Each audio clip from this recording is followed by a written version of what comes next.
Bonjour à tous et bienvenue sur la Minute Conseil Assurance, le podcast de l'agence Mendes. Toutes les semaines, nous répondons à vos questions sur les assurances, la prévoyance et les crédits hypothécaires. Je suis Alexandre et aujourd'hui je vais vous parler de la déduction fiscale du troisième pilier pour 2022. Mais avant cela, je voulais vous souhaiter une excellente année 2022, qu'elle vous apporte de la joie, du bonheur et bien entendu la santé. J'espère de tout cœur que la situation actuelle va s'améliorer en 2022 et qu'on tourne enfin la page sur l'épisode du Covid-19. Mais revenons au sujet qui nous préoccupe aujourd'hui, à savoir la déduction fiscale du troisième pilier pour cette nouvelle année. Vous le savez, le 1er janvier rime avec changement et les assurances sociales n'échappent pas à la règle. L'année dernière, le troisième pilier avait vu ses plafonds de déduction fiscale augmenter, mais pour cette année, rien ne va changer. Ce n'est pas vraiment une surprise car en général, ces plafonds changent tous les 2 ans. Nous pouvons donc nous attendre à une réévaluation en janvier 2023. Pour le moment, voici les montants maximums imposés par la loi.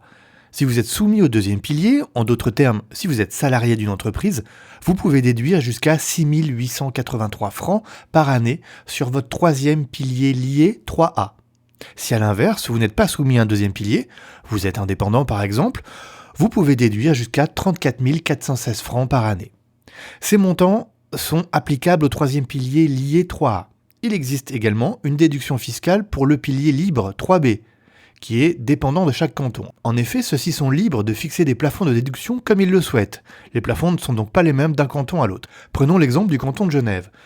Pour une personne célibataire, veuve ou divorcée, le montant maximum déductible est de 2196 francs, avec un doublement possible si le contribuable ne verse pas sur un troisième pilier lié. Pour des époux, le montant maximal pour le foyer est de 3294 francs. Et s'il y a des enfants, il est possible de rajouter 898 francs pour chaque enfant. Alors vous vous demandez peut-être combien vous devez verser sur votre troisième pilier. Il est très difficile de répondre à cette question, tant cela dépend de chaque contribuable et de sa situation. Les conseillers de l'agence Mendes ont l'habitude de rester prudents avec leurs clients. Versez ce que vous pouvez verser sans vous mettre en danger. Si vous pouvez mettre le maximum, faites-le pour bénéficier de la déduction fiscale maximum. Le tout est de faire attention à son budget.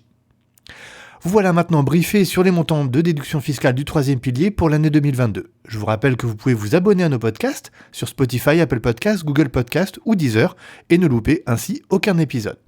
Je vous souhaite une très bonne fin de journée et vous donne rendez-vous la semaine prochaine. À bientôt!